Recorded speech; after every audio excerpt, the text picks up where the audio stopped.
Pada pertemuan sebelumnya, kita telah mempelajari dan menganalisis transaksi-transaksi bisnis dilihat dari persamaan akuntansi dan penyajiannya dalam bentuk tabel.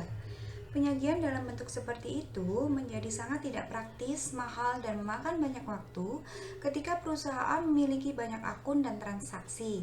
Sehingga sebagai gantinya digunakanlah sekumpulan prosedur dan catatan untuk dapat melacak data transaksi menjadi lebih mudah, hingga terciptalah sebuah proses pencatatan akuntansi yang selanjutnya akan kita bahas secara dalam pertemuan kedua ini.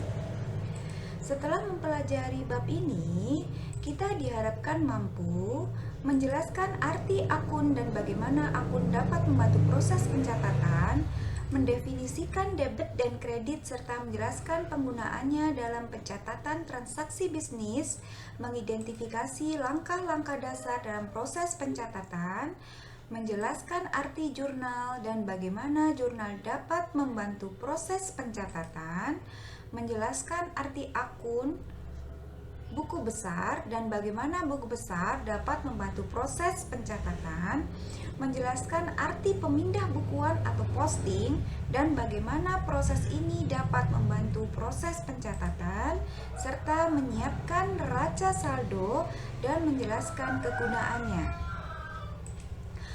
Pembahasan dalam topik ini akan dimulai dengan pengetahuan mengenai definisi akun, termasuk di dalamnya mengenai istilah debit dan kredit, juga perluasan dari persamaan akuntansi dasar. Kemudian, kita juga akan membahas tentang langkah-langkah dalam proses pencatatan terkait dengan penjurnalan dan pempostingan ke buku besar. Dilanjutkan dengan gambaran rangkuman penjurnalan dan pembukuannya seperti apa. Dan selanjutnya akan kita tutup dengan pembahasan sekilas mengenai neraca saldo. Kita mulai dengan mendefinisikan akun. Akun merupakan catatan akuntansi individual yang berisi penambahan dan pengurangan aset, liabilitas, atau ekuitas tertentu. Dalam bentuk yang paling sederhana, akun terdiri dari 3 bagian, yaitu nama akun, sisi kiri atau debit, dan sisi kanan atau kredit. Oleh karena letak bagian dari akun ini menyerupai huruf T, maka disebut dengan akun T atau T account. Bentuk dasar dari akun disajikan dalam gambar ini. Pada persamaan akuntansi dasar yang telah kita pelajari sebelumnya, setiap transaksi yang terjadi harus mempengaruhi 2 atau lebih akun untuk tetap membuat persamaan akuntansi dasar seimbang. Dengan kata lain, dalam setiap transaksi debit harus terdapat jumlah kredit yang sama di akun-akun tersebut. Kesamaan antara debit dan kredit inilah yang menjadi dasar terciptanya sistem pembukuan berpasangan atau double entry system dalam pencatatan transaksi.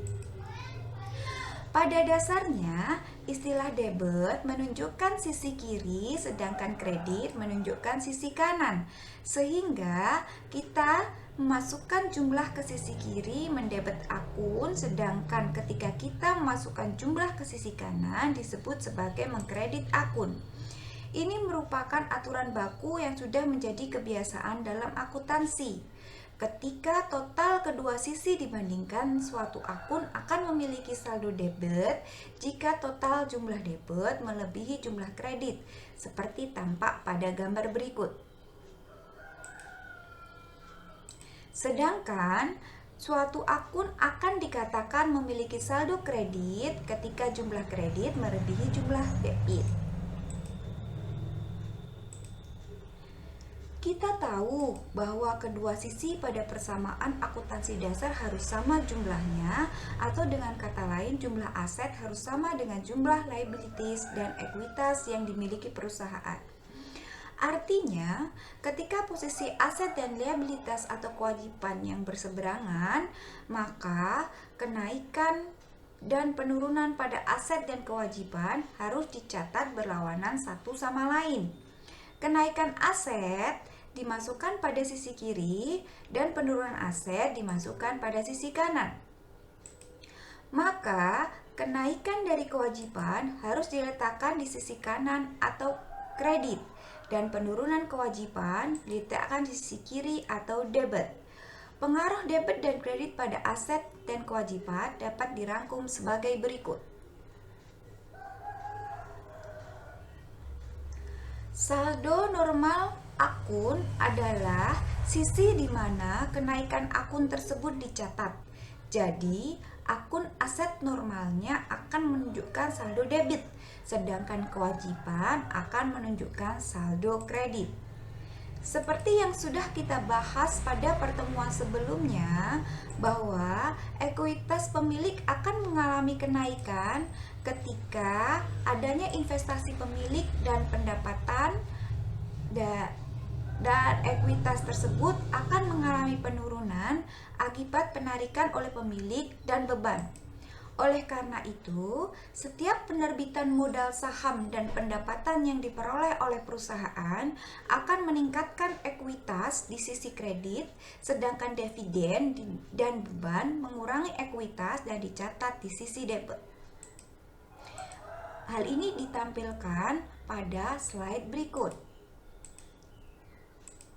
Kemudian, tujuan menghasilkan pendapatan oleh perusahaan adalah untuk menguntungkan para pemegang saham suatu bisnis. Dampak debit dan kredit pada akun pendapatan sama dengan dampaknya pada ekuitas. Beban memiliki dampak sebaliknya. Beban mengurangi ekuitas. Logika berpikirnya adalah beban merupakan hasil dari proses penggunaan dana, sedangkan ekuitas merupakan elemen dari proses pengumpulan dana. Maka, dampak dari pencatatan kedua elemen ini akan dicatat pada sisi yang saling berkebalikan. Ringkasannya adalah saldo normal untuk aset dan beban adalah debit. Sedangkan saldo normal untuk liabilities, ekuitas dan pendapatan adalah kebalikannya, yaitu kredit.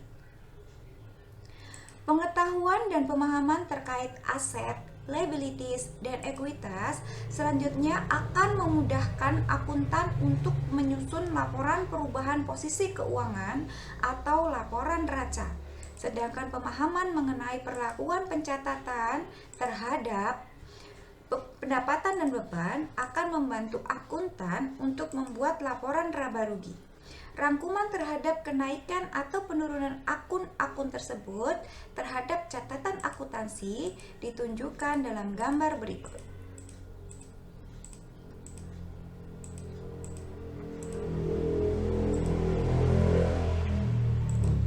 Gambar ini menunjukkan hubungan ekuitas pada laporan keuangan. Silahkan teman-teman pelajari.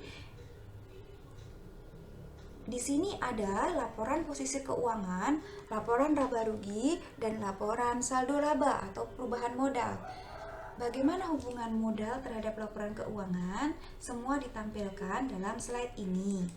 Selanjutnya, kita akan melihat ilustrasi perluasan dari persamaan akuntansi dasar yang sudah kita pelajari sebelumnya beserta aturan-aturan dan pengaruhnya terhadap pencatatan debit atau kredit pada masing-masing akun. Saya berharap teman-teman mahasiswa semua dapat mempelajari dan memahami betul bagan ini, karena bagan ini akan menjadi dasar dari pencatatan sistem pembukuan berpasangan yang akan terus kita gunakan pada pertemuan-pertemuan selanjutnya. Tahap pertama dalam akuntansi adalah mengidentifikasi apakah suatu peristiwa bisnis merupakan transaksi keuangan atau non-transaksi keuangan. Peristiwa bisnis yang termasuk ke dalam transaksi keuangan akan diukur ke dalam satuan moneter oleh perusahaan tersebut. Transaksi yang telah diidentifikasi dan diukur nilai moneternya selanjutnya dicatat melalui dua fungsi pokok, yaitu penjurnalan dan pemindah bukuan atau posting ke buku besar. Bukti dari adanya peristiwa bisnis yaitu adanya dokumen bisnis atau business document seperti struk penjualan, cek, tagihan, atau catatan mesin kasir menjadi adanya bukti transaksi. Transaksi-transaksi pada awalnya dicatat secara kronologis di dalam jurnal sebelum dipindahkan ke akun-akun tersendiri. Jurnal akan menunjukkan pengaruh debit dan kredit pada nama-nama akun. Jurnal memberikan beberapa kegunaan yang signifikan pada proses pencatatan, yaitu mengungkapkan dampak transaksi lengkap dalam suatu tempat, memberikan pencatatan transaksi secara kronologis, serta membantu untuk mencegah atau menemukan kesalahan karena jumlah debit dan kredit untuk setiap ayat jurnal dapat dengan mudah dibandingkan. Proses memasukkan data transaksi ke dalam jurnal dikenal dengan sebutan penjurnalan. Masing-masing transaksi akan dibuat ayat jurnal secara terpisah.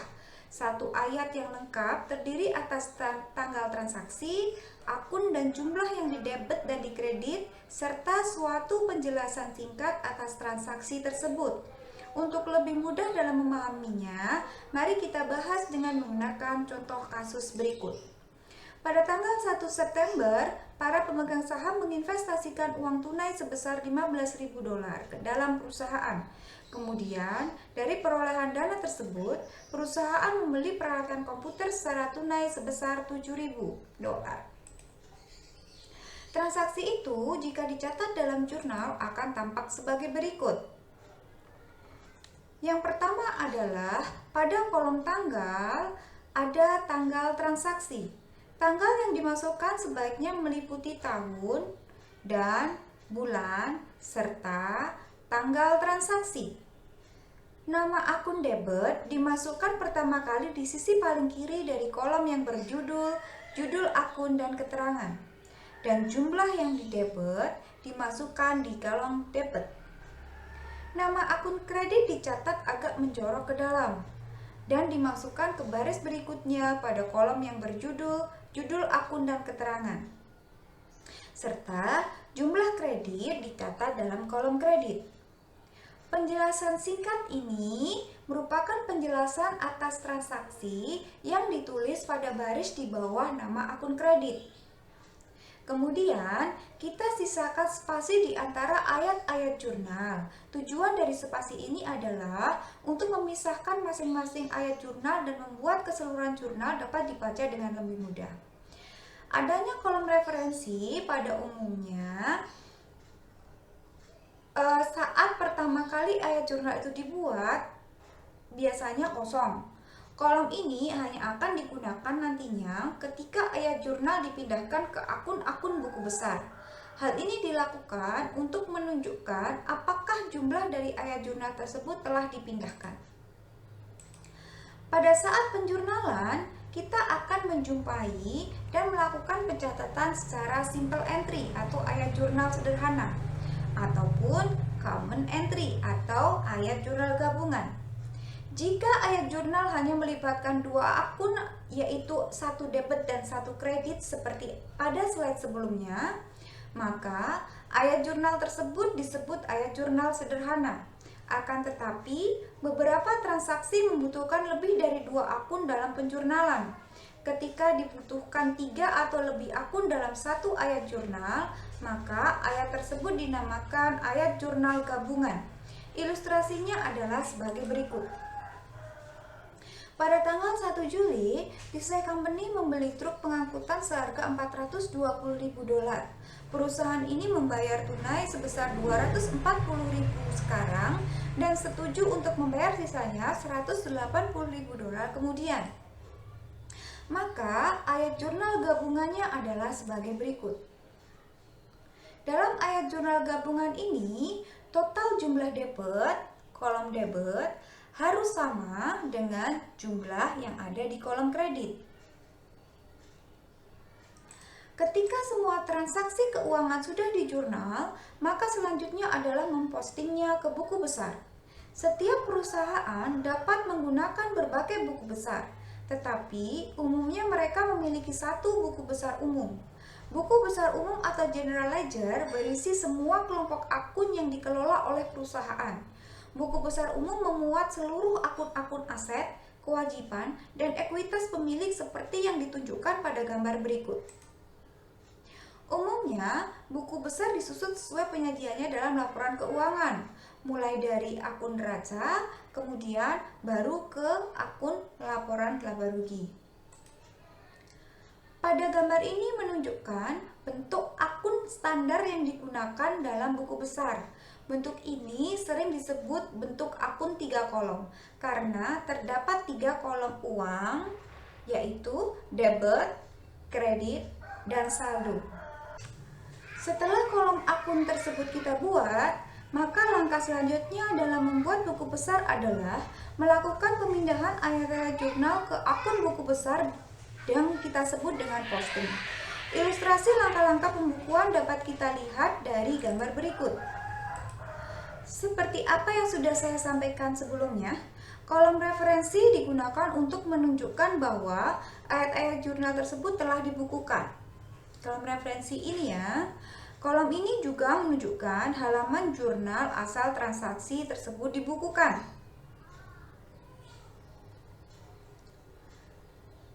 Sedangkan kolom uraian pada akun buku besar umumnya tidak terlalu sering digunakan karena telah terdapat uraian dalam jurnal.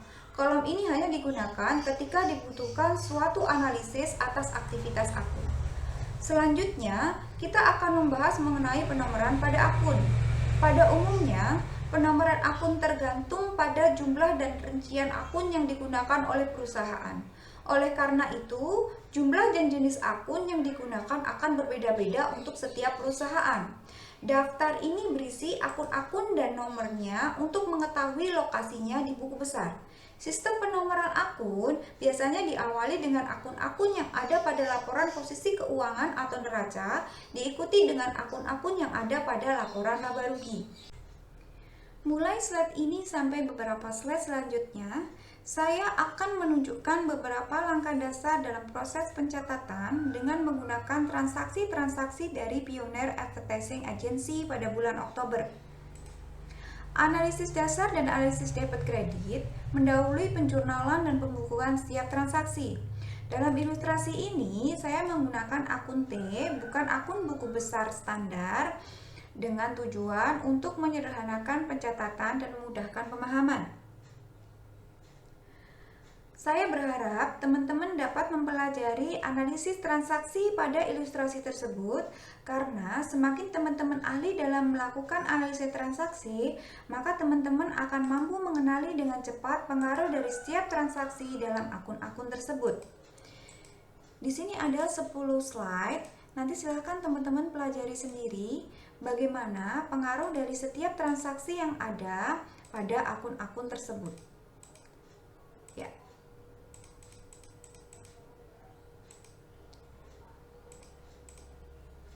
Untuk mempercepat pembahasan, kita lanjut ke slide selanjutnya ya. Oke, selanjutnya. Ya, di sini saya meminta pada teman-teman untuk mengerjakan kasus yang sudah saya buat sebelumnya agar teman-teman bisa lebih memahami materi yang tadi sudah saya sampaikan. Saya beri waktu 5 menit teman-teman untuk mengerjakan. Silahkan dikerjakan soal tersebut. Kemudian buatlah buku besar akun kas saja. Kalau kita ketahui di sini ada akun kas, pendapatan jasa, beban gaji dan upah, serta beban utilitas. Nah, yang saya minta hanya akun kas saja. Silahkan dikerjakan ya. Buku besar kas, kita akan mencatat pada tanggal 1 Maret ada saldo awal kas sebesar $600 di sisi debit. Kemudian ada transaksi di tanggal 4 Maret sebesar $2.280,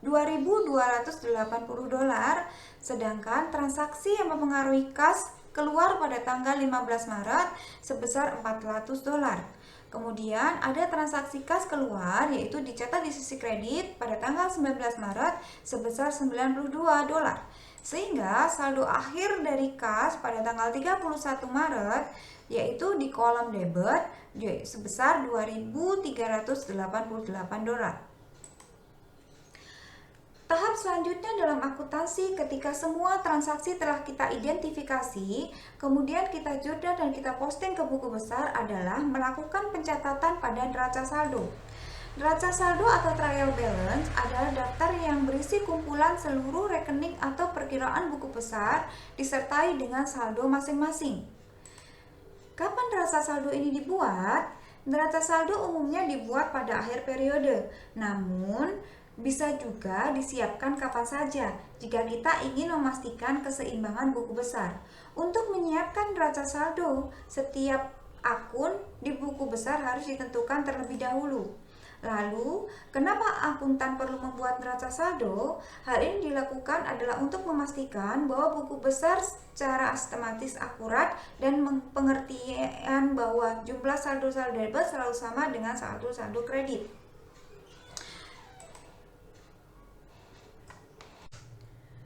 Tahap selanjutnya dalam akuntansi, ketika semua transaksi telah kita identifikasi, kemudian kita jurnal dan kita posting ke buku besar adalah melakukan pencatatan pada neraca saldo.